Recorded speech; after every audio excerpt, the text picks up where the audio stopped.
Добрый вечер или день, у кого что. Меня зовут Максим, мы продолжаем изучать SwiftUI, iOS-разработку. Я повторяю прохождение курса 100 дней SwiftUI от Пола Хадсона, потому что я уже дошел до 95-го дня, и курс обновился до новой версии iOS 17. Поэтому пришлось мне... Ну, как пришлось, я скорее решил.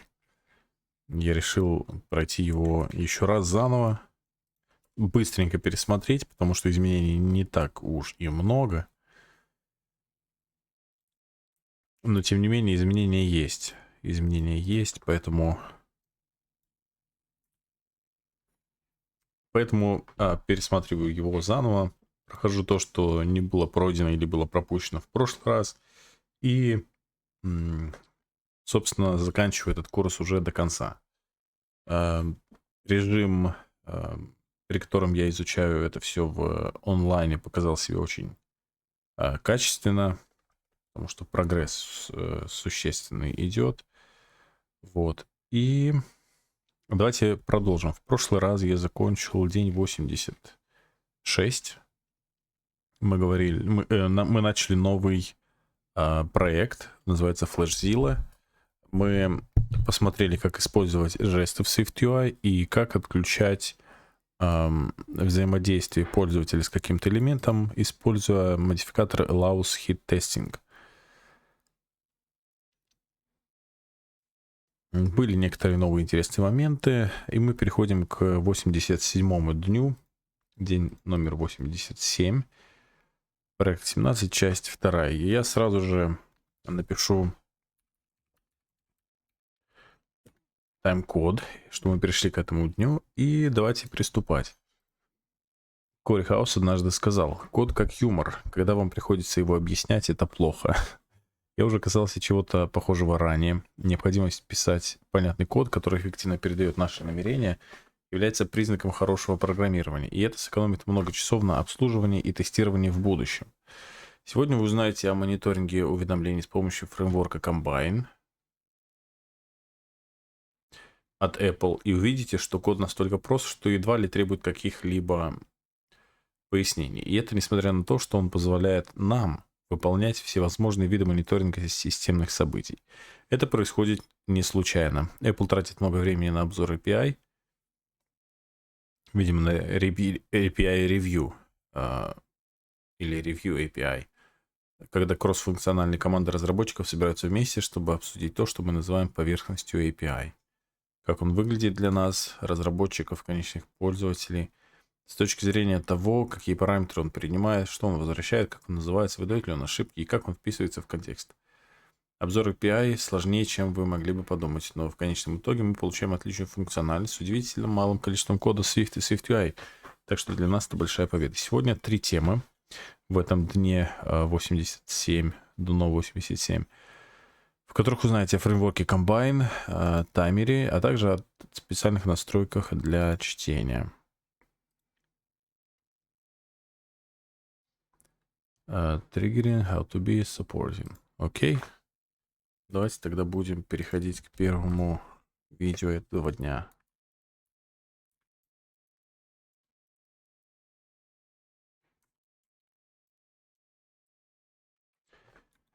Первое видео этого дня. Triggering events repeatedly using timer.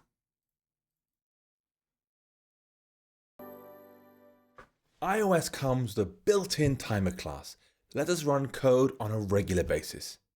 Now, this uses a system of publishers that comes from an Apple framework called Combine. It was launched at the same time as SwiftUI way back in iOS 13, but it has since then been mostly superseded by Swift language features like the await keyword.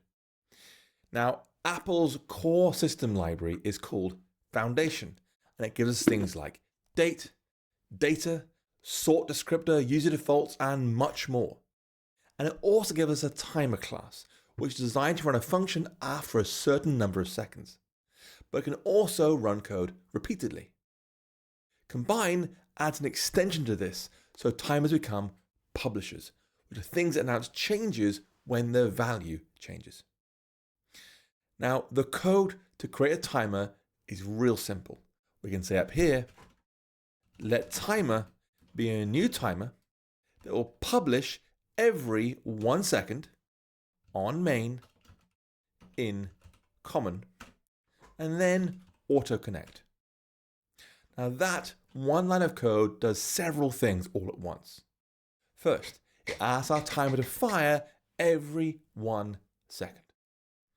Then it says our timer should fire on the main thread, which is safe for UI. It also says this thing should run on the common run loop, which is the one you'll want to use most of the time. Behind the scenes, run loops let iOS handle running code while the user is actively doing something else, like scrolling in a list, for example. It then connects the timer immediately, which means it will start counting on that time. Finally, it assigns the whole thing to our timer constant so it's stashed away safely. Now, once this timer starts, it's going to send change announcements that we can monitor in SwiftUI using a new modifier called onReceive. This accepts a publisher as its first parameter and a function to run as its second parameter, and it will make sure that function is called whenever the publisher sends that change notification. For our timer example, we receive its notifications like this. Let's say we have a simple hello world to begin with. I'll add onReceive of that timer change announcement will be given the new time. I'll simply do print the time is now that time value, like so. And when I press Command R, that's going to print the time every second until it's stopped. You can see here down here, 42, 43, 44, and so forth. Now, speaking of stopping the timer, it takes a little bit of digging to stop the one we created. Because this timer property we just made here is an auto-connected publisher. So we have to go to its upstream publisher to find the timer itself. From there we can connect to the time publisher and then ask it to cancel itself. Honestly, if it weren't for code completion, this would be rather hard to find. Here's how it looks in code. We could say down here, func cancel timer, our timer, upstream.connect.cancel, like this. For example, we could update this existing code so our timer fires only 5 times in total. We could say here we have @state private var counter is 0. Then in our onReceive, when it does receive that time changing, if our counter is equal to 5, that's what we'll call timer.upstream.connect.cancel. Otherwise, we'll print out the new time value, but either way, we're going to add 1 to count, like that. This whole count thing can just go away. Oh, count or counter. Counter's a better name. Counter. There we go. So now let's press Command R. We should see it's fired exactly 5 times. That's 1, 2, 3, 4, 5. Cancel. No more. Now, before we're done, there is one more important timer concept I want to show you. If you're okay with your timer having a little bit of float, you can specify some tolerance. This allows iOS to perform important energy optimization. It means it can fire your timer at any point between its scheduled fire time and its scheduled fire time plus that tolerance value you specify. In practice, this means iOS can perform an important thing called timer coalescing. It can push back your timer just a little bit, so it fires at the same time as one or more other timers. So it means it can keep the CPU idling more and therefore save battery power. As an example, we have this thing firing every second right now. I can add to this tolerance of 0.5, half a second of tolerance here. And now it will fire Definitely at least once a second, maybe once every 1.5 seconds, for example. Never before every second. Now, if you need to keep time strictly, then leaving off tolerance like so will make your timer as accurate as possible. But please note, even without tolerance being specified, the timer class is still called best effort. The system makes no guarantee it'll execute precisely once a second.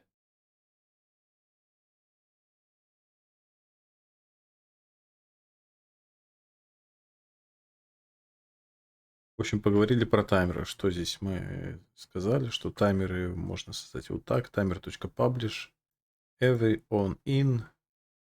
Это типа actor, это еще что-то. Давай так. On main thread в главном потоке и в обычном цикле. Ну, run loop. И отключается он таймер upstream connect cancel. То есть таймер это переменная, которая хранит таймер. Окей.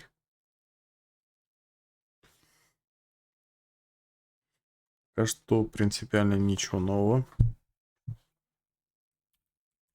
Поэтому переходим к следующему видео. Как how to be notified when your SwiftUI app moves to the background. Вот это интересная вещь.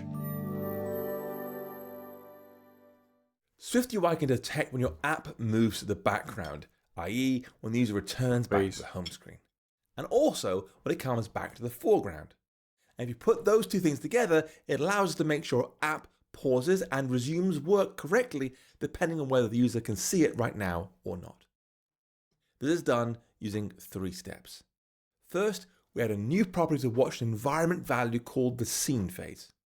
Second, we use an onChange modifier to watch for the scene phase changing. And third, we respond to that new scene phase somehow.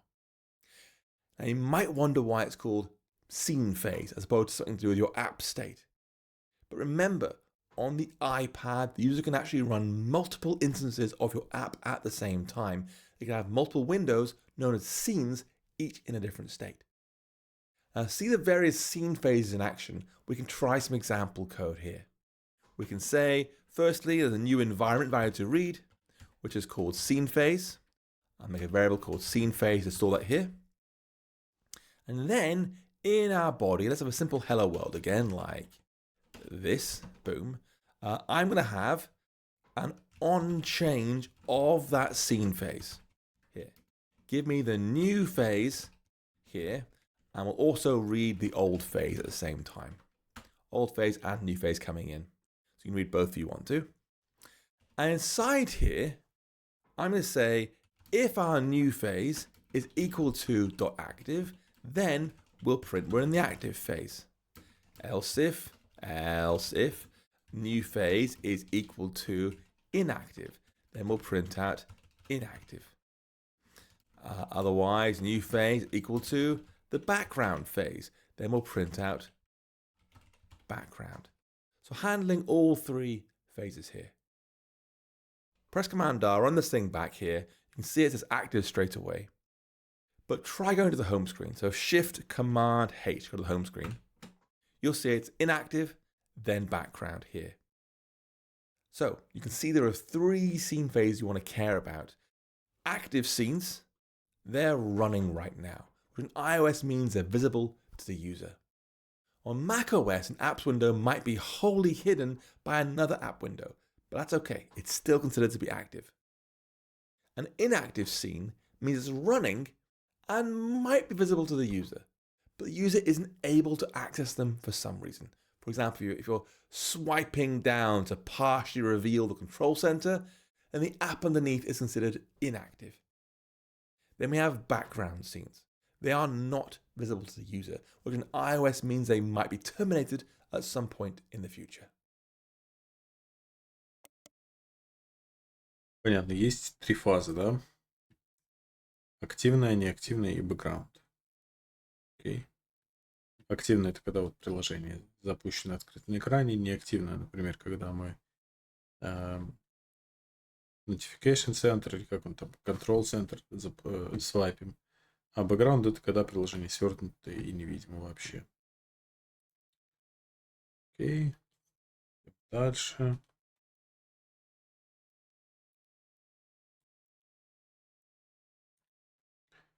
Поддержка специфических нужд, accessibility, доступности с использованием SwiftUI. SwiftUI gives us a number of environment properties that describe the user's custom accessibility settings, and it's worth taking the time to read and respect those settings. Back in Project 15, we looked at things like labels and hints, traits, groups, and more to make great accessibility options there. But these settings are different because they're provided through the environment. This means SwiftUI automatically monitors them for changes and will re-invoke our body property whenever one of them changes. For example, one of the options is called Differentiate Without Color, which is helpful for the 1 in 12 men who have color blindness. When this setting's active, apps should enable the UI to look clear using shapes, icons, and textures rather than just colors. To use this out, we want a new environment property up here. We'll say @environment /dot accessibility, and then we want differentiate without color. It's a long one. Var paste, there we go. And that'll be either true or false. And you can adapt your UI accordingly. For example, you could write some code to make a simple green background for the regular layout. But when this differentiate without color is enabled, we'll use a black background and add a check mark instead. So we'll say down here, we have a H stack.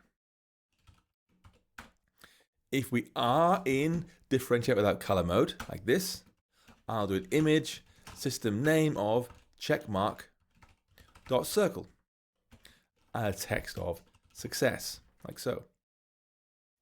We'll add a little bit of padding behind it, like so, and then let's just scroll that a little bit, like that. And for the background, if we're in, again, differentiate with color mode, then I'll use black, otherwise I'll use green.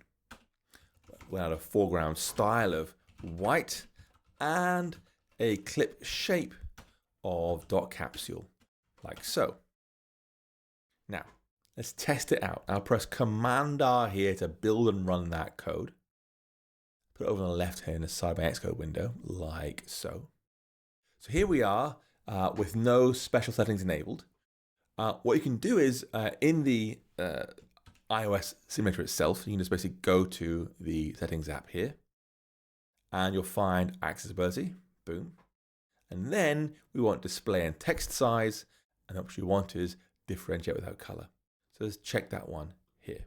And we'll get, being well, back in our app, boom, we get black with a check mark. It's much, much clearer on the screen. Another common option is called reduce motion, which again is available right there in our settings window to reduce options here. It's under motion. There we go, motion here. And you want reduce motion like this. And when that's enabled, apps should try to limit the amount of animation it causes movement on the screen. For example, if I enable it now and try and change apps, boom, you see you get a little fade instead of a movement.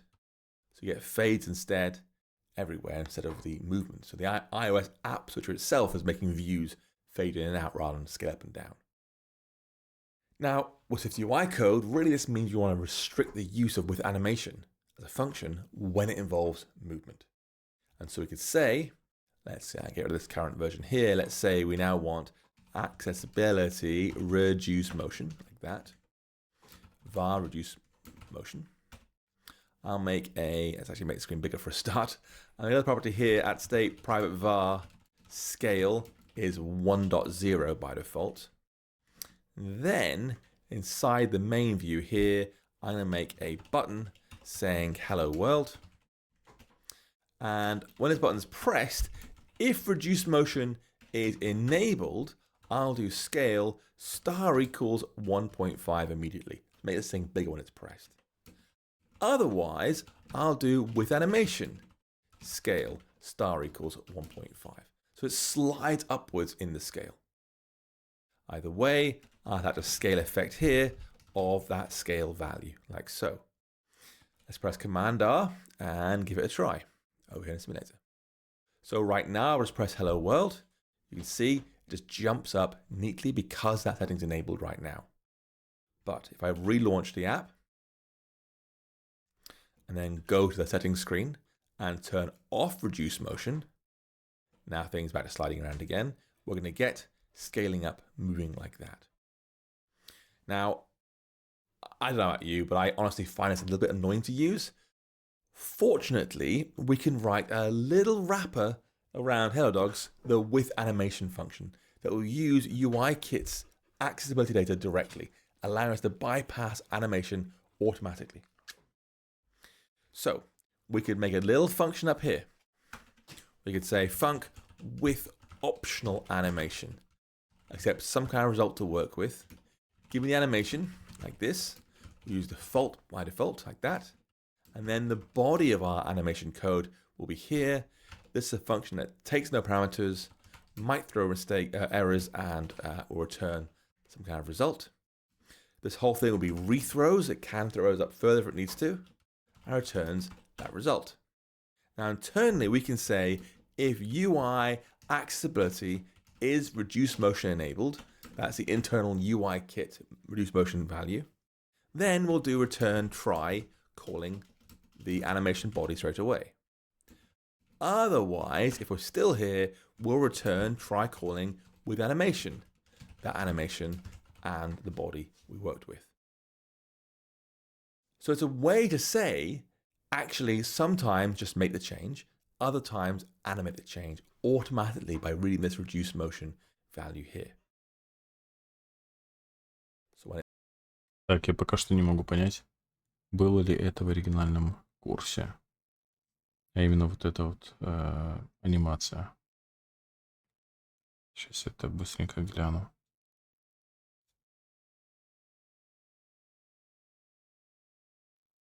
Я такого, по крайней мере, не помню.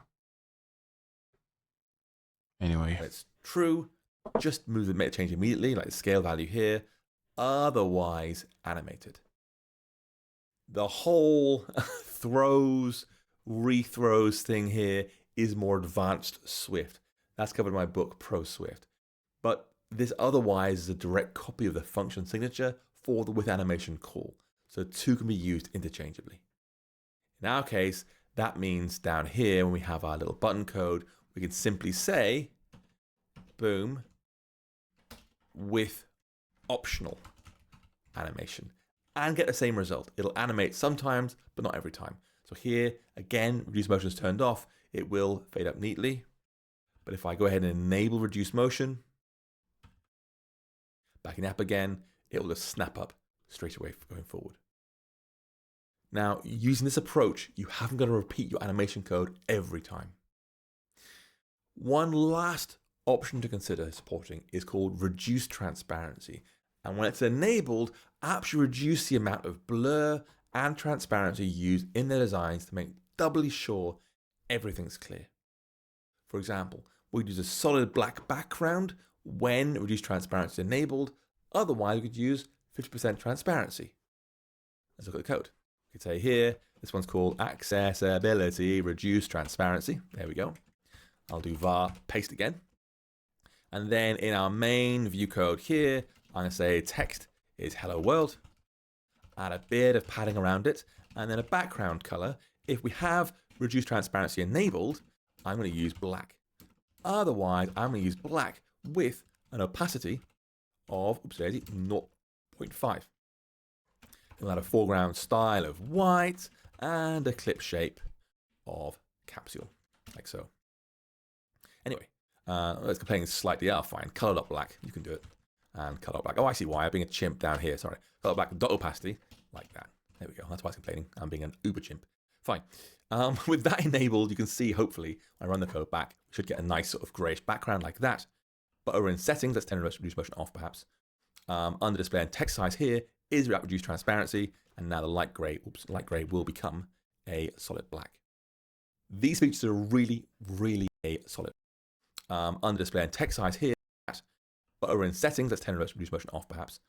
Under display and text size here is without reduced transparency, and now the light gray will become a solid black. Is without reduced transparency, and now the light gray will become a solid black. These features are really, really important. In fact, they're so important they're actually baked into Xcode down here in this little button, environment overrides. It's like two little pills like this.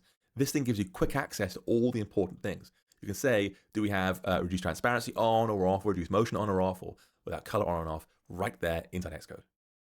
Now, that's the final technique I want you to learn ahead of building this real project. So just go ahead and press undo a lot of times to get your project back to a nice clean state, and then we can begin the real thing. There we go.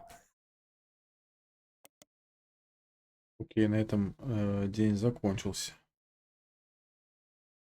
День 87. Что было интересного в последнем видео? Разные ключи, да. Differentiate without color было. Уже знал его Accessibility Reduce Motion. Вроде бы тоже, но я не помню. With Optional Animation этого не было. Вроде бы. По крайней мере, я сейчас по старому проекту не вижу. Так, звук. Звук нормальный, нет? Конечно, можно будет погромче, да? Ладно. Итак, сойдет. Пара-па-пам. Что еще? Ну, это все было. На самом деле, это все было. Окей. Тогда что можно сделать? Можно написать об этом Twitter и в Threads. День 87, да?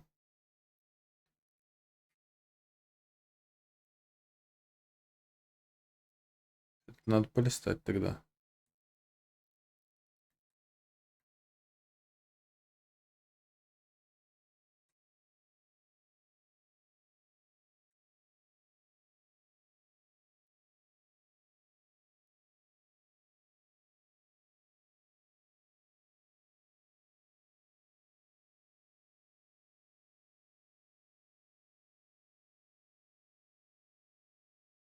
Так, 87.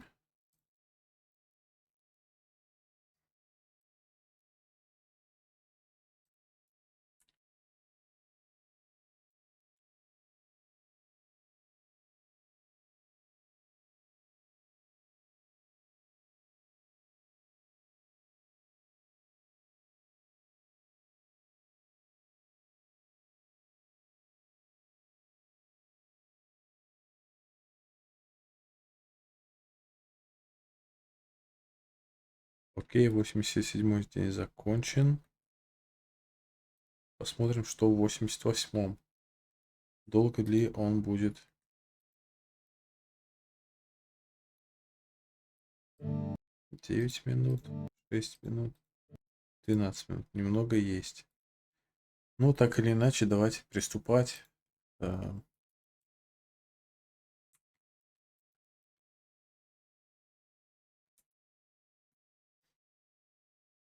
Новый день, день 88. Это часть 3 проекта 17. Читаем, что он хочет здесь нам рассказать. Когда Стив Джобс анонсировал свой самый первый iPhone в январе 2007 года, он говорил о том, как пользователи будут взаимодействовать со своим новым устройством. Посмотрите, что он сказал. Мы собираемся использовать лучшее в мире указательное устройство. Мы собираемся использовать указательное устройство, с которым мы все родились. Родились 10 из них. Мы собираемся использовать наши пальцы. Мы собираемся касаться этого пальцами. Мы изобрели новую технологию, называемую мультитач, которая феноменально. Она работает как по волшебству. Это знак того, насколько iPhone повлиял на нашу отрасль. Что эти слова окажутся очевидными сегодня. Конечно, мы используем пальцы, чтобы пролистывать. Что еще мы могли бы использовать? У меня все еще есть телефон Windows Mobile того же года, когда был выпущен первый iPhone. У него есть аппаратная клавиатура, реально физические клавиши, которые вы нажимаете. Также крошечный стилус, который вам нужно использовать, чтобы нажимать на экран. Даже что-то вроде прокрутки требует, чтобы вы захватили полоску прокрутки стилусом и перетащили ее И эта штука появилась после iPhone. Беттани Бонджорно, которая вместе с Тоби Паттерсоном руководила программой разработки ПО для первого iPad, недавно сказала, что они часами сидели в своих офисах, играя с полноэкранным Google Street View на привязанных устройствах iPad, которые мы использовали для разработки. Это был один из моментов, когда, как я помню, мы громко воскликнули: «Ух ты, это сразит людей наповал».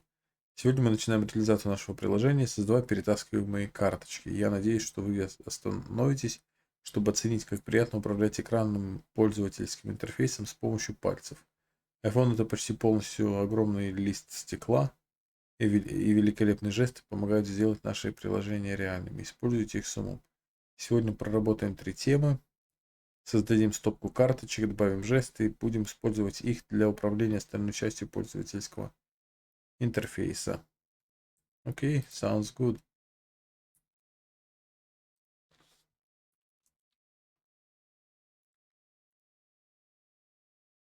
Полетели. Первое видео. Разрабатываем представление одной карточки.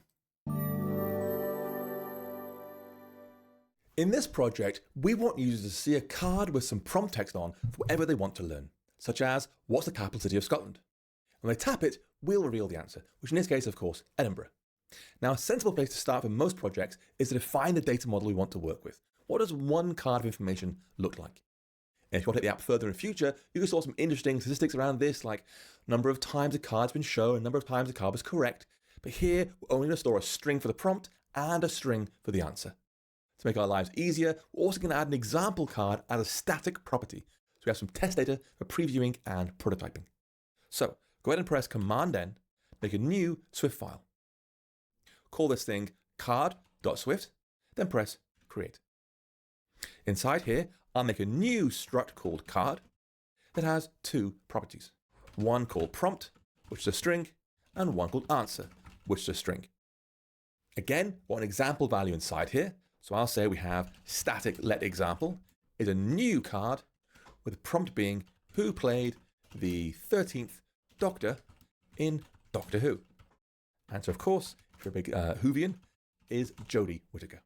Jodie with an I and 2 I's. Anyway, boom.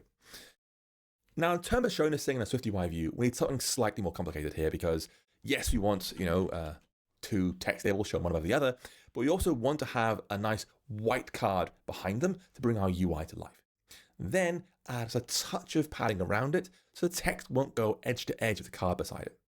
In SwiftUI terms, this means a V stack for our 2 labels inside a Z stack with a white rounded rectangle. Now, I don't know if you used flashcards to learn before, but they've got a very particular shape that makes them wider than they are high. This makes sense if you think about it. You're only usually writing 2 or 3 lines of text. It's more natural to write long ways than short ways. Now, all our apps so far haven't really cared about device orientation, but we're going to make this one work only in landscape. This gives us more room to draw our cards, and it'll also work better once we have gestures later on. Now, for landscape mode, you want to go to the target options, okay? That means go over pressing Flashzilla, this blue icon at the top here, then choosing Flashzilla under targets here, and then these are our options. It's a whole bunch of information here for us to work with. And you can, if you want to, go to like the info tab and futz with it here. You'll see support interface orientations is right here. You can do it here. You can just basically delete the ones you don't want. Just delete, in this case, portrait, bottom, home button like that. There's also iPad if you want to change that as well. Or the general tab, you can actually just uncheck this box directly and get the same result. With that done, though, we can take our first pass at a view to represent one card in our app. So go ahead and, here's our current card, press Command-N, make a SwiftUI view, and call this thing card view, like so. This thing has to be told which card it's looking at. So I'll say as a property here, let card be the current card it's looking at. And then, of course, we'll pass that in for our preview. So I'll say down here, the card we're looking at is our example card. Now, in the view body, we'll say there's a Z stack first, and the background is a nice big rounded rectangle with a corner radius of 25. That's as big as you can see. I'll fill this thing in a white color, so in the case it's currently invisible, but it does matter on other screens. And then over that I'll place a V stack. And this V stack has inside it, firstly, the card's prompt text, in a nice large title font and a foreground style of .black, which is the default for light mode stuff. Remember, this thing can be in dark mode as well, and we're rendering onto a white background. We've got to say explicitly there's a nice black text no matter what. Then below in the VStack, I'll say we also have the card's answer text. In a slightly smaller font, I'll say title this time, like so. And I'll give this thing a foreground style of secondary. So just slightly translucent like that. It's kind of grayish here.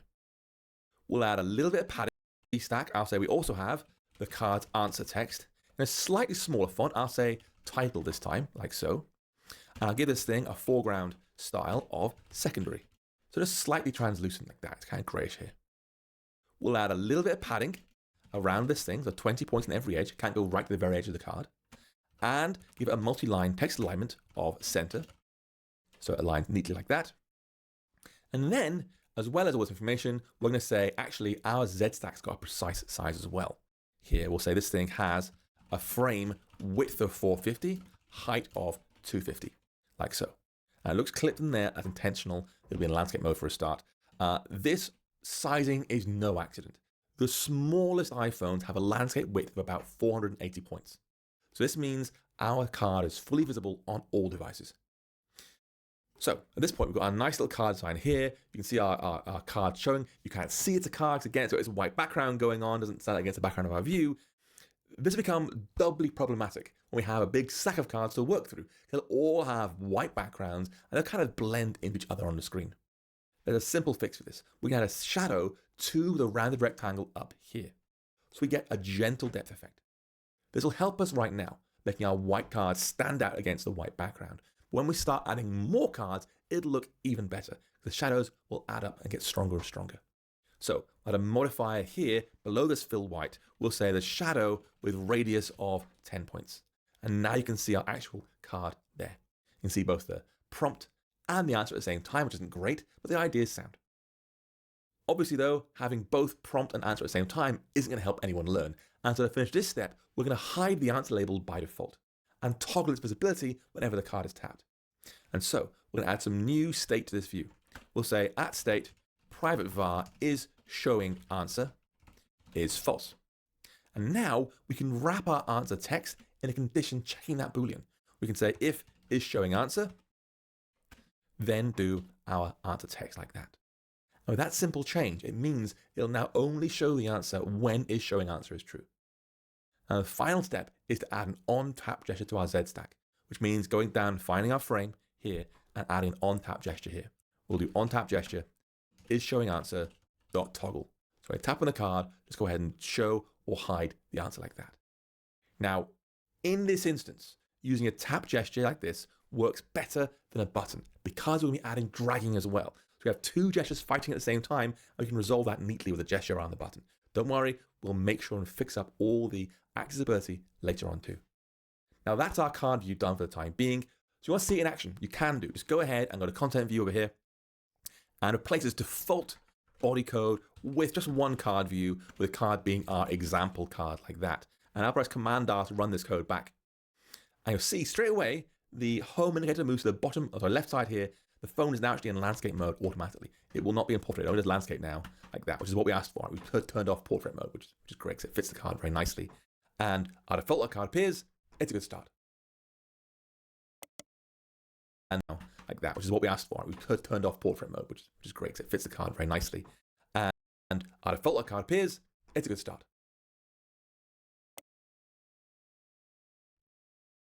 Принципиально нового ничего нет в сравнении с предыдущей версией курса, так что можно двигаться дальше.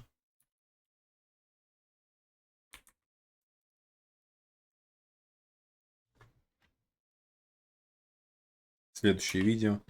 Делаем стопку карточек.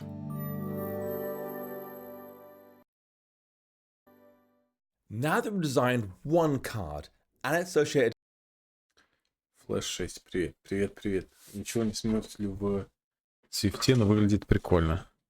На самом деле Swift очень приятный язык. Лично мне он больше всех нравится, больше всех остальных языков. И я очень рад, что он стал языком, как это сказать, общего назначения, грубо говоря, потому что он там можно и на винде программировать, используя Swift. Swift for сервер также есть, или что-то типа того, короче, для серверов. Swift — это тема, мне он очень нравится.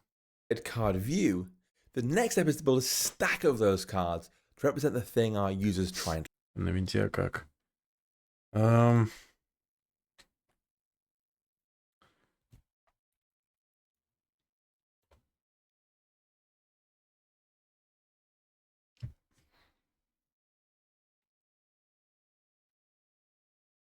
вот оно. Я еще сам у себя не настраивал.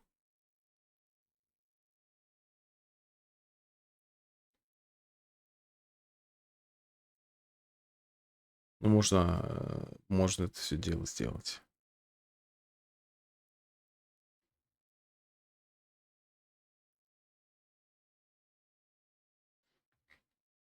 Компилируем, добавляем зависимости, пакеты какие-то и так далее.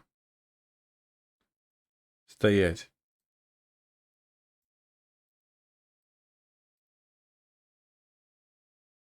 Ого.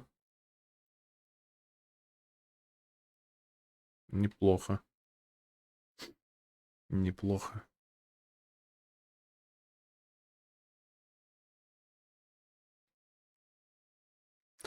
Ну, в общем, можно делать, писать на винде, только нужно будет настроить, как его компилировать.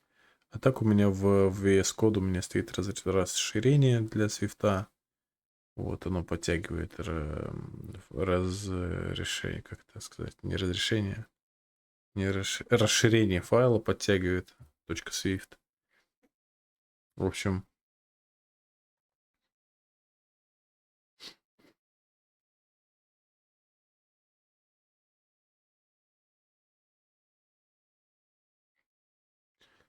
ну вот для сервера непосредственно.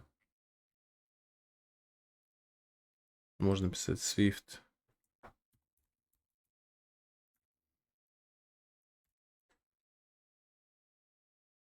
Swift on Windows.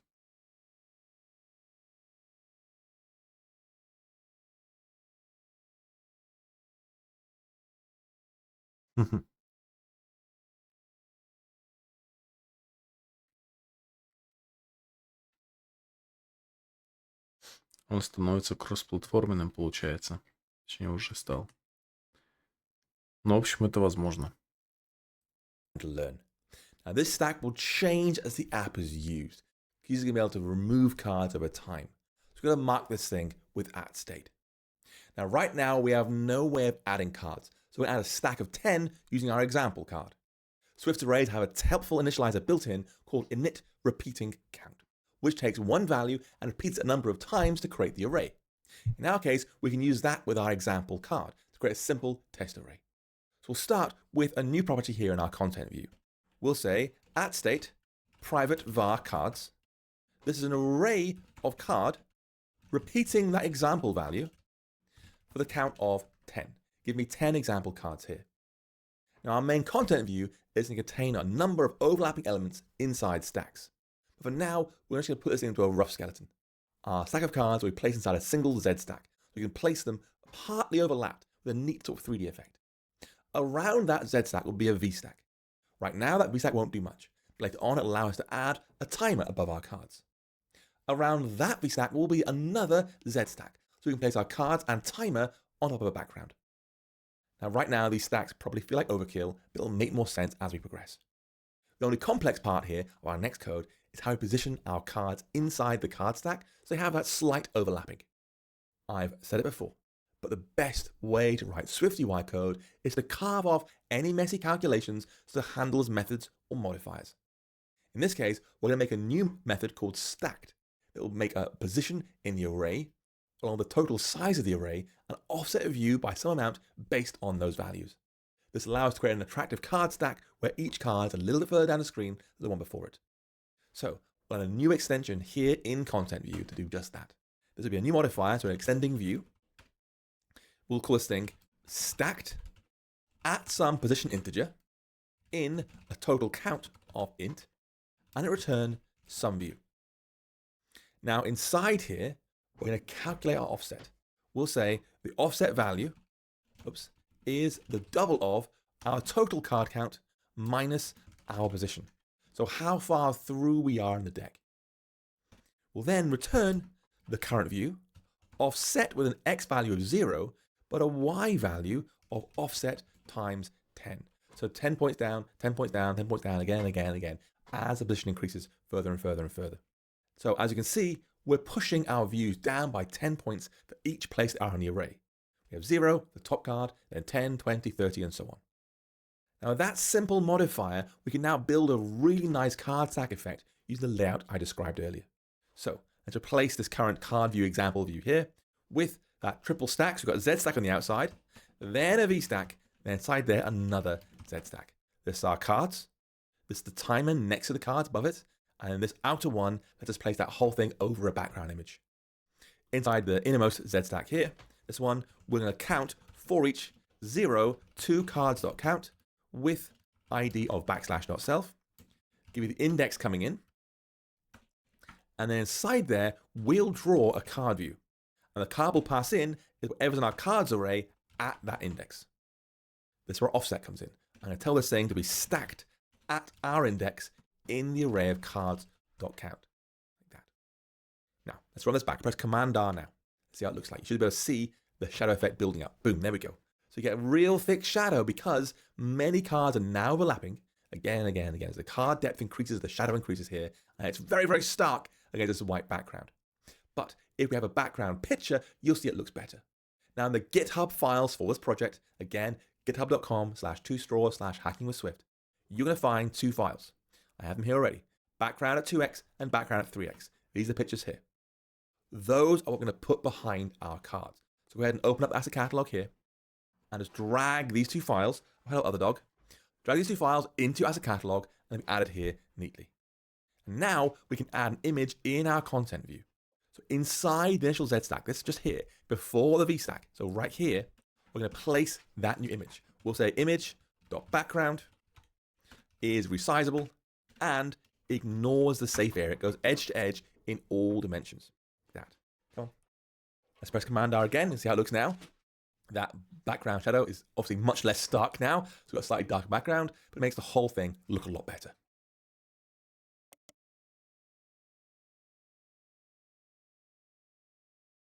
Background is resizable and ignores.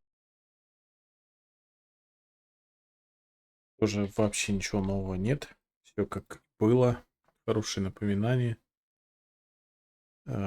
Повторение уже известного материала. Идем дальше.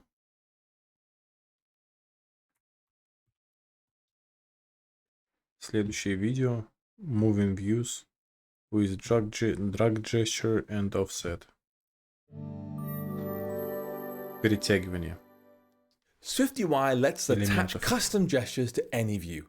Then use the values created by those gestures to manipulate the rest of our views.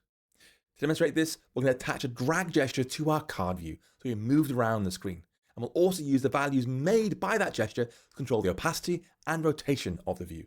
It'll curve away and fade out as it's dragged. This takes surprisingly little code because SwiftUI does so much for us. I think you'll be really impressed.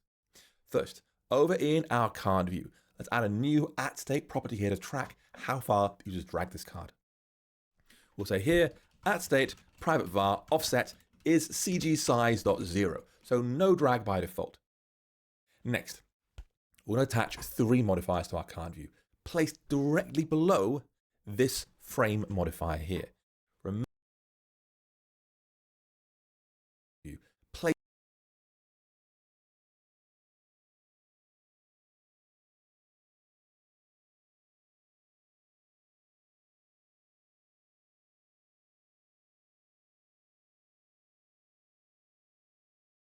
placed directly below this frame modifier here. Remember, the order in which you apply modifiers matters, and nowhere is more true than working with offsets and rotations. Think about it. If you rotate, then offset, then the offset is applied based on the rotated axis of your view. For example, if you move something 100 pixels to the left, then rotate 90 degrees, you would see it's moved 100 pixels to the left and rotated 90 degrees.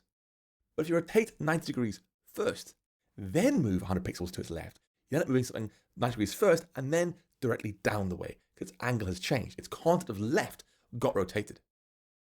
Now, where things get doubly tricky is when you factor in how SwiftUI creates new views by wrapping modifiers. When it comes to moving and rotating, this means we want to have a view slide directly to true west, regardless of what orientation it has, while also rotating it. We've got to put the rotation first and then the offset. Now, our offset width will contain how far the user dragged our card. We don't want to use that for our rotation because the card would spin way too quickly. So instead, we'll get a little bit. We'll get like 1/5 of the drag amount. So before on tap, let's just directly after frame here, I'll say there's a rotation effect.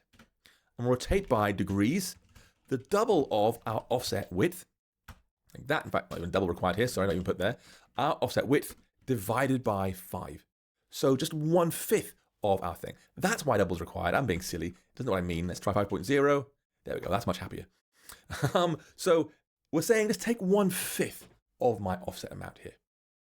Next, we're going to apply our movement so the card slides relative to the horizontal drag amount. Again, we're not going to use the original value of offset.width because it requires the user to drag a very long way to get any meaningful results. So instead, we're going to multiply this by 5. So cards we swiped away with very, very small gestures. And so we'll say here, below our rotation effect, let's apply an offset where x is the offset width multiplied by 5. Make it a bigger movement for a smaller gesture. Now, while we're here, I want to add one more modifier based on this drag gesture. We'll make the card fade out as it's dragged further away.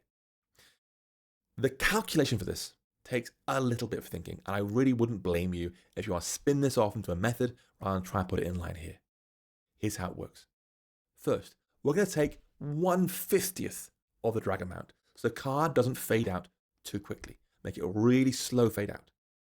Second, we don't care whether they've moved to the left or to the right. Doesn't matter.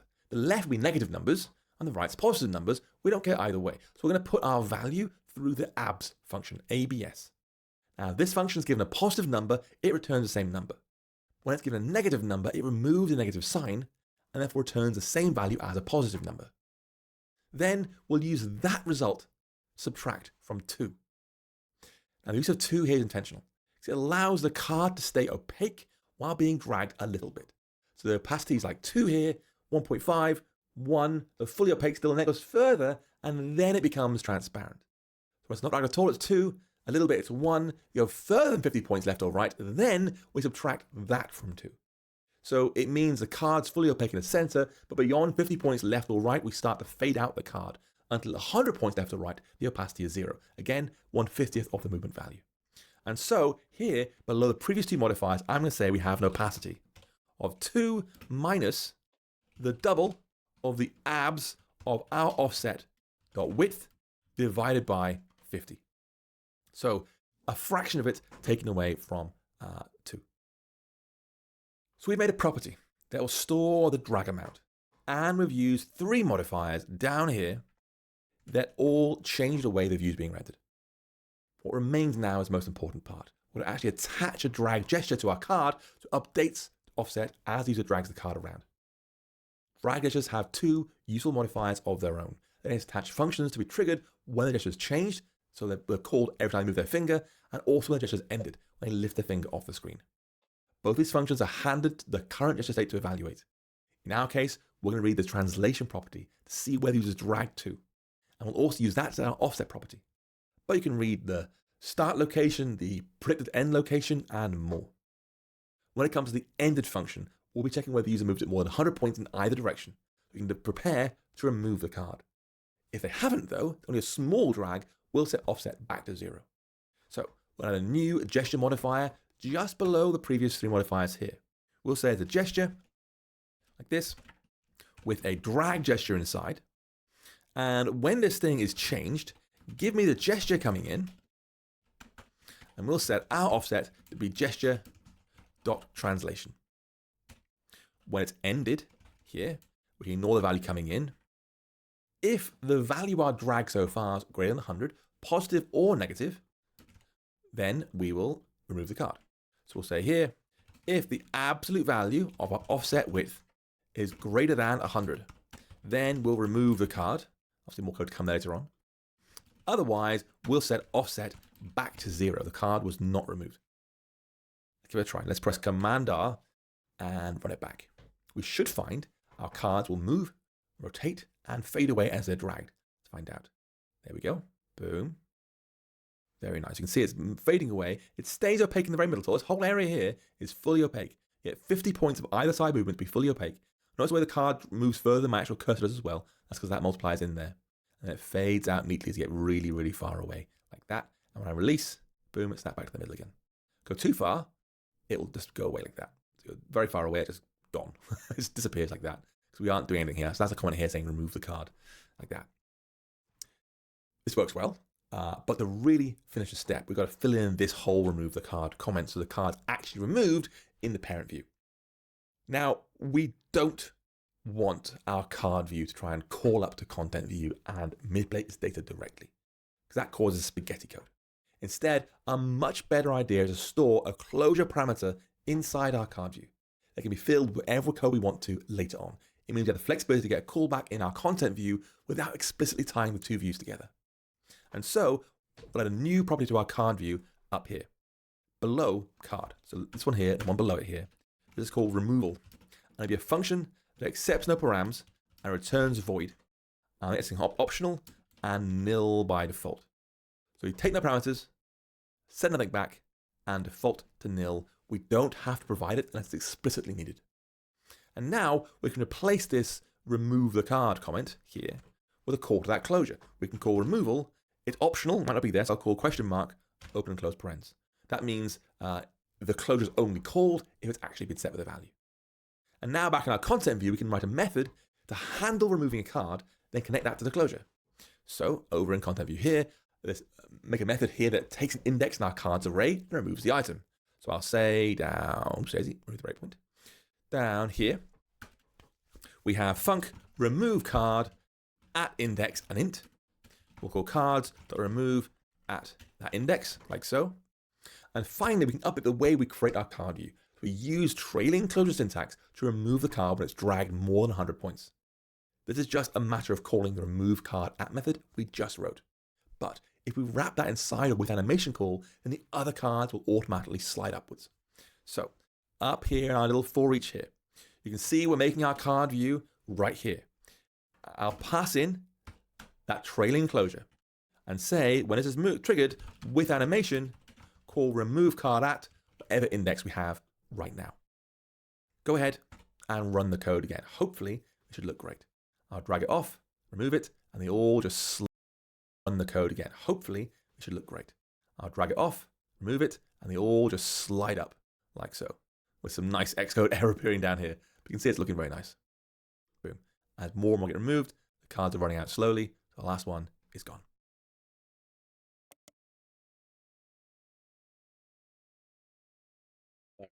Принципиально тоже ничего нового нет. Я бы сказал, вообще ничего нового нет.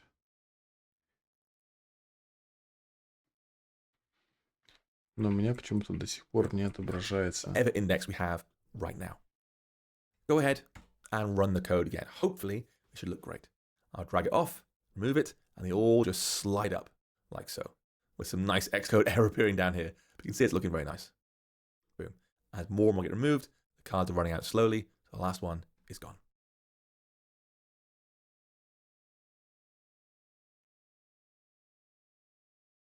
Я бы сказал, что ничего принципиально нового не было.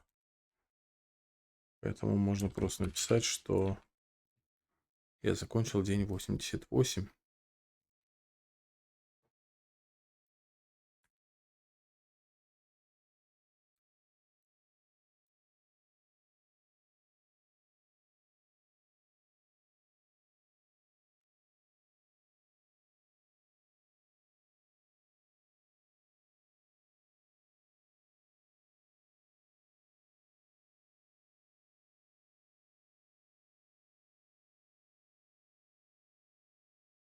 Опубликовано.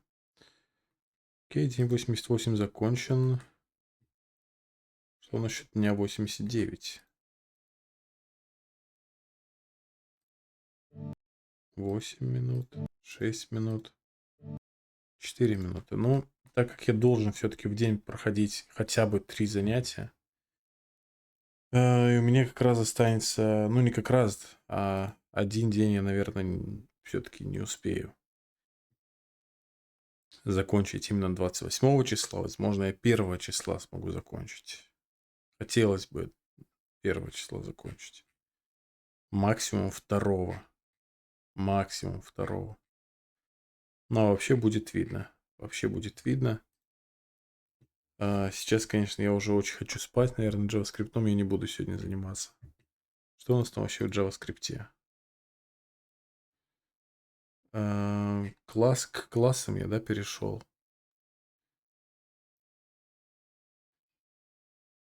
А сейчас скажу, что было. Да, только первый раздел по JavaScript там я сделал.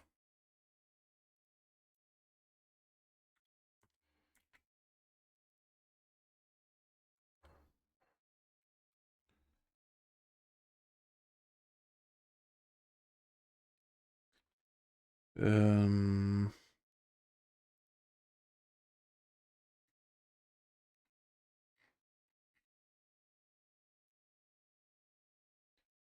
Нет, JavaScript я не буду сегодня заниматься. Пойду спать. Поэтому тогда сделаем еще один день по SwiftUI. А может даже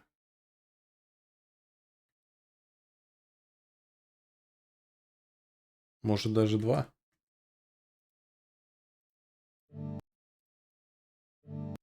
Но это уже посмотрим.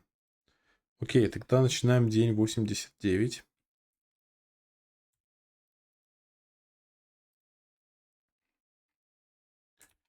Начинаем день 89.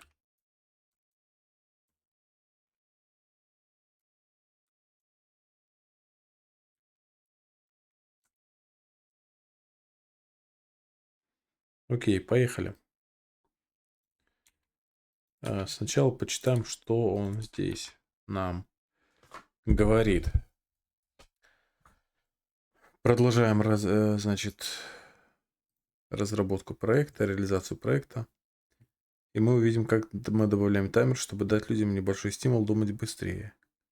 Как мы завершаем работу приложения, независимо от того, успели ли они закончить работу или нет. А также, как мы можем внести несколько простых изменений в пакет, чтобы обеспечить хорошую работу приложения для людей с дальтонизмом на красные и зеленые цвета.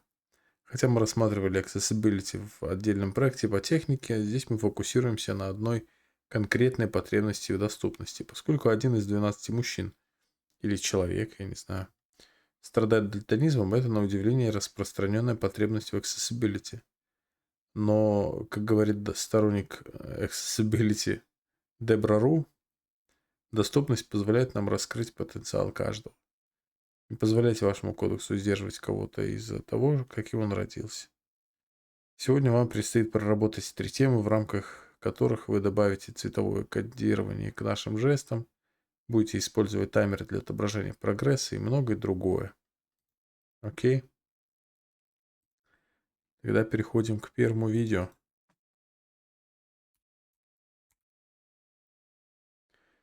Первое видео. Это мы делаем coloring views as we swipe. Users can swipe our card left or right to mark it as being guessed correctly or not, but there's no visual distinction between the two directions. Borrowing controls from dating apps like Tinder, we're going to make swiping right good. They guessed the answer correctly. And swiping left bad. They were wrong. We'll solve this problem in 2 ways. For a phone with default settings, we're going to make the cards become colored green or red before fading away. But if the user enabled the differentiate without color setting, we'll leave the cards as white and instead show some extra UI over our background. Let's start with the first pass on the cards themselves. Right now, our card view is made with a background in place. Over here in our card view, we have this sort of card background with a white fill and that 10-point radius shadow. Now we're going to replace this with some more advanced code. We'll give a background of the same rounded rectangle, except in green or red, depending on the gesture movement. Then we'll make the white fill from above fade out as the drag movement gets larger.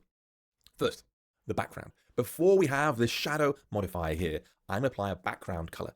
So we'll say this has a background, and this will be a rounded rectangle with a corner radius of 25, matching the one above it. And we'll fill this thing.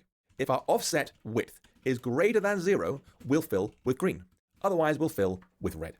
So we have white here, and behind that, green or red. And now, here, corner radius, sorry, corner size.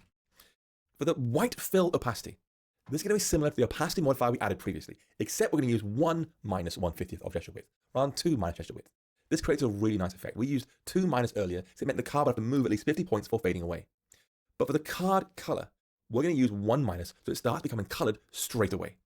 So replace the existing fill modifier with a little bit more code. So we've got white here. I'll give this thing an opacity of 1 minus the double the abs of offset.width divided by 50. So the same thing we had earlier on for the opacity down here, except now it's 1 minus rather than 2 minus, so it starts coloring sooner. So with that in place, go ahead and press Command R. We should now see the card blend from white to either red or green and then start to fade out. So I'll drag to the leftwards. You see it becomes red and then fades out. Go the other way, it becomes green and then fades out. So you can see it immediately wrong or right. Much clearer hint without being faded out. You only get further away to start to actually trigger the fade out like that. However, as nice as our code is, it won't work well with folks with red-green color blindness. They'll see the brightness of the cards change a little bit, but it won't be clear which side is which. To fix this, we're going to add an environment property to track whether we should be using color for this purpose or not, and then disable the red-green effect when that property is true. So we'll start adding a new property to our card view before the existing properties up here. We have @environment, \dot, accessibility, differentiate without color, like so. I'll do var and just paste it on in. And now we can use that for both the fill and background for our rounded rectangle to make sure we fade out the white smoothly. Now it's important we use it for both, because as the card fades out, the background color will start to bleed through the fill. And to replace our current round rectangle code, this one here, with something slightly different. We'll say here, when we're filling this thing, if we have accessibility to differentiate that color enabled, then we'll use white. Otherwise, we'll use white with the opacity in place. And then for the background, if we happen to have, again, differentiate without color turned on, so accessibility, differentiate without color, boom, like that. If we have that turned on, then our background is going to actually be nil. There is no background. Otherwise, rounded rect filled with the green and red color like that. And then our shadow radius. And so when we have a default configuration, our cards are going to fade from green to red. But when we have differentiate without color enabled, then it won't be used. Instead, we want to provide some extra UI in content view to make it clear which side's positive and which is negative. Now, earlier we made a very particular structure of stacks in our content view.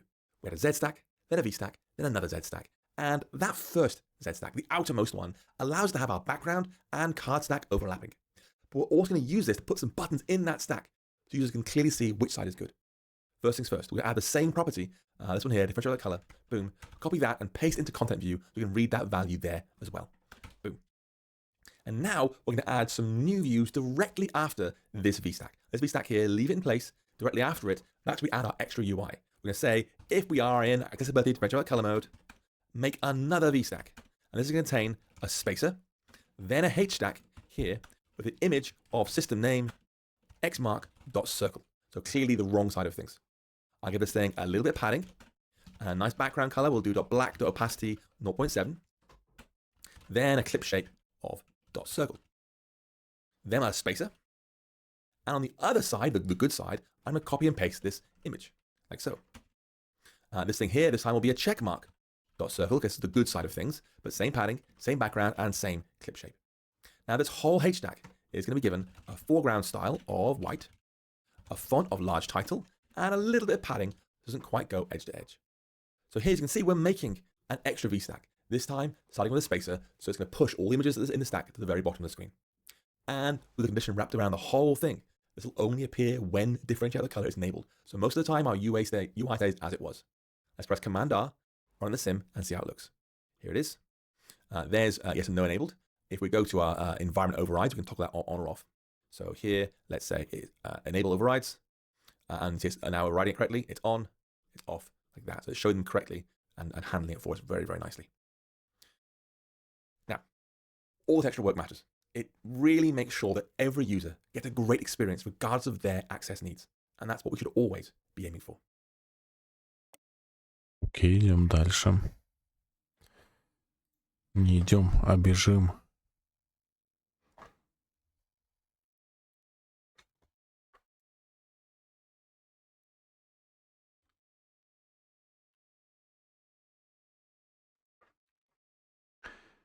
Counting down with a timer.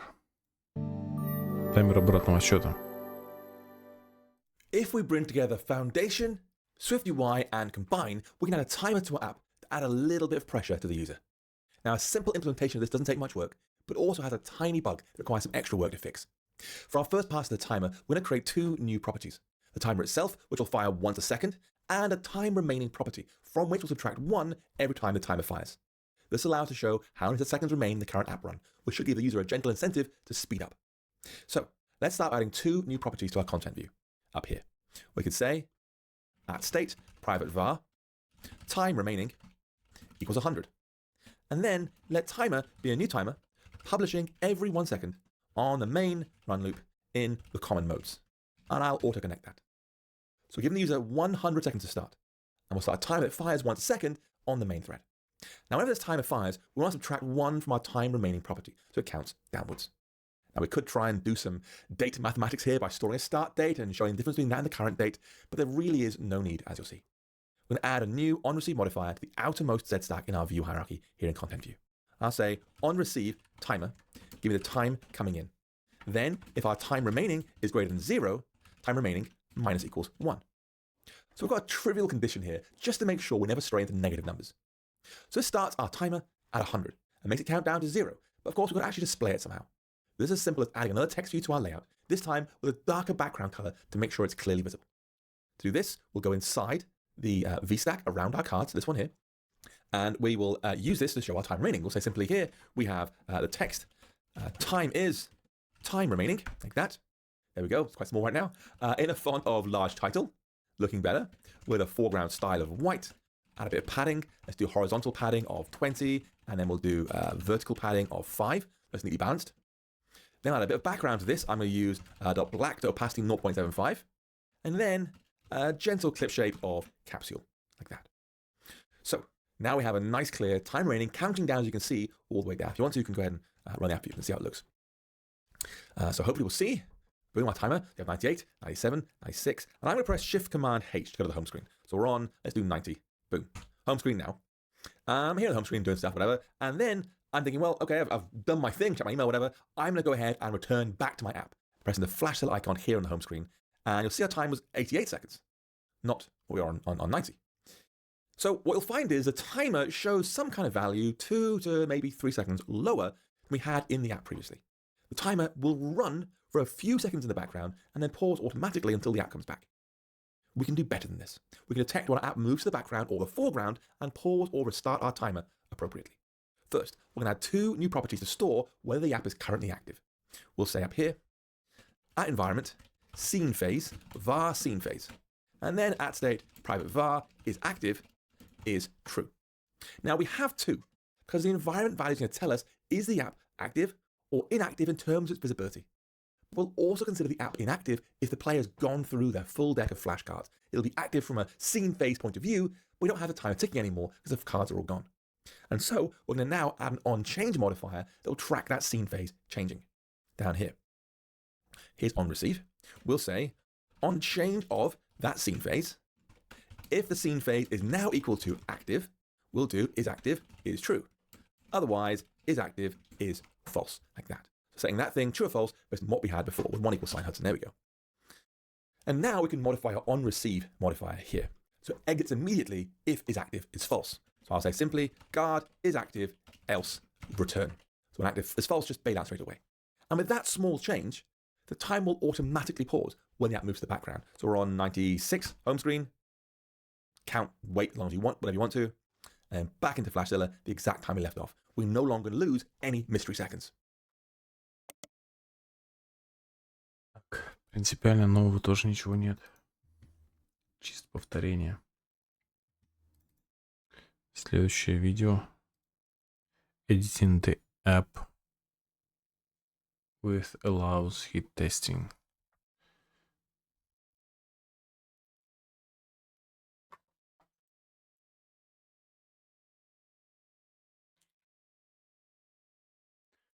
Окей. Видео следующее. Editing the app with allows hit testing. SwiftUI let us disable interactivity for a view, by setting allows hit testing to false. So in our project, we can use that to disable swiping on any card when the time runs out by checking the value of time remaining. So we're going to start adding a new modifier to the innermost Z stack, this one here, containing our cards. We'll say this thing here allows hit testing only when time remaining is greater than 0. So we're enabling hit testing when time remaining is 1 or greater, but making it false otherwise because the user's out of time. Now the other outcome here is that the user flies through all the cards correctly and ends up with no cards left at all, none left. And when the final card goes away, right now our timer is going to slide down to the center of the screen and it will carry on ticking. What we want to happen is for the timer to stop so users can see how fast they were and also to show a button allowing them to reset their cards and try again. This takes a little thinking because just making isActive false isn't enough. If the app moves to the background and comes back to the foreground, isActive will be re-enabled even though there are no cards left. So let's tackle it piece by piece. First, we need a method to reset the app so the user can try again. So we'll go ahead and content view add a new method down here called reset cards. This will go ahead and just blank our cards again. So we'll say our cards is an array of card repeating the example card 10 times. We'll make time remaining back to 100 again, so it's default time, like that. And isActive is true. So restart the timer counting down. Second, we have a button to trigger this method is wrote, shown only when all cards have been removed. And so inside our layout, counting down like that, and isActive is true. So restart the timer counting down. Second, we have a button to trigger this method is wrote, shown only when all cards have been removed. And so make repeating the example card 10 times. We'll make time remaining back to 100 again, so it's default time, like that. And isActive is true. So restart the timer counting down. Second, we have a button to trigger this method is wrote, shown only when all cards have been removed. And so inside our layout, here's our card Z stack here. And so just after that, we're going to add a new check. If our cards array is currently empty, I have a button saying start again with the action of calling reset cards. This is going to have a little bit of padding, a little bit of background behind it, and a foreground style of black, and then a clip shape of capsule, only when the card array is empty. And now we have code to restart the timer when resetting the cards. But now we need to stop the timer when the final card is removed and make sure it stays stopped when coming back to the foreground. Now we can solve the first problem by adding a new line of code at the end of remove card at. So down here, removing cards, and we want to say simply, if the array is empty, isActive is false. So we'll say here, if the cards array is empty, then isActive is false. As for the second problem, which is making sure isActive stays false, returning from the background, we want to just update our scene phase code. So it explicitly checks for cards in the array. So we'll go up and find this onChange modifier here. And if we are becoming active right now, first check, is our cards array empty? If that is false, fine. We're back to counting down again and again and again. If the cards array is empty, don't then become active. With that, we should be done. Let's find out. So let's go ahead and swipe our cards away. Off you go, cards. So many cards. There we go. Boom, boom, boom, boom. All gone. There, start again. Time is paused at 94. I'll go to the home screen. Back there. Back to the app again. It does not restart correctly. I'll press start again. And boom. Time counts down. All our cards are back in place.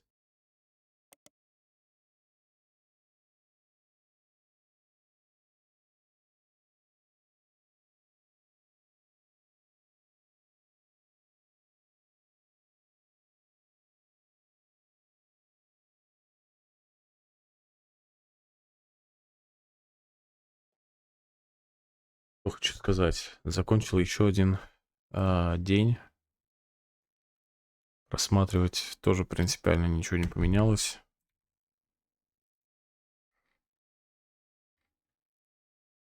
Это был день 89.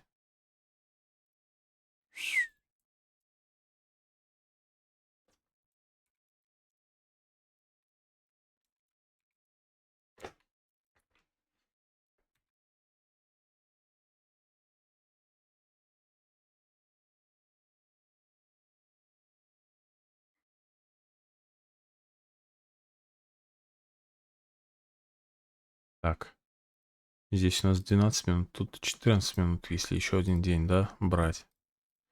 90-й. Потому что сейчас у меня получается 11-12 дней нужно. То есть в день нужно 5,5 занятий проходить, чтобы успеть это все закончить в феврале. То есть вот это мне нужно будет пройти за один день. В принципе, это реально, потому что я уже это делал. И вот это останется еще один день. Но это уже будет сложно, потому что здесь я еще не был. Но посмотрим, насколько это будет сложно. Вот. Но сейчас я бы еще посидел с удовольствием. Вот. Но в онлайне никого нет. Почти один человек. И самое главное, что я уже засыпаю. А я не хочу, чтобы моя учеба была неэффективной. Так что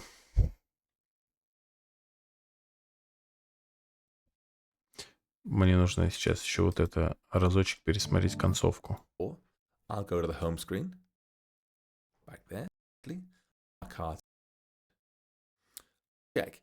Is our it the foreground style of Вот тут and было behind allowance it hit testing.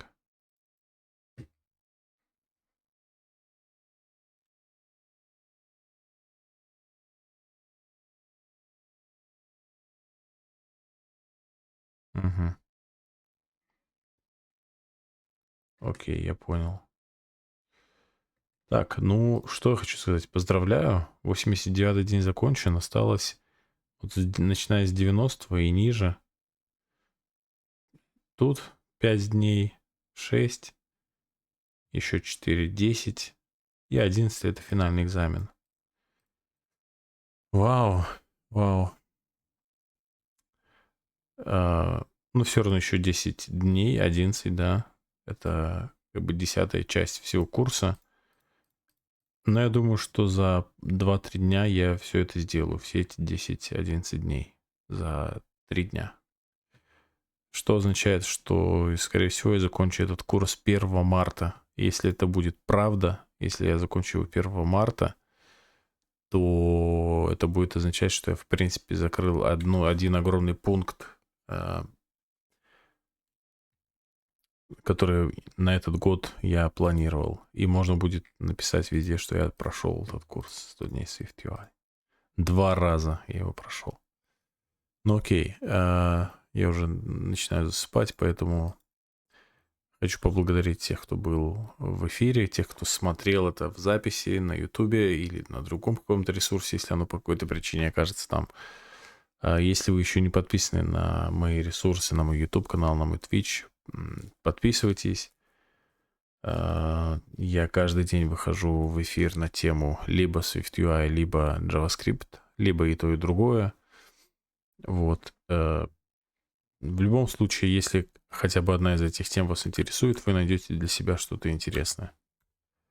Вот. Также, если вы сами сейчас изучаете SwiftUI или JavaScript, или проходите те же курсы, или учитесь на тех же ресурсах, на которых я это делаю, также добро пожаловать, пишите комментарии, ставьте лайки, подписывайтесь на канал, задавайте вопросы, будем вместе как-то, если есть какие-то сложности, будем вместе как-то их проходить.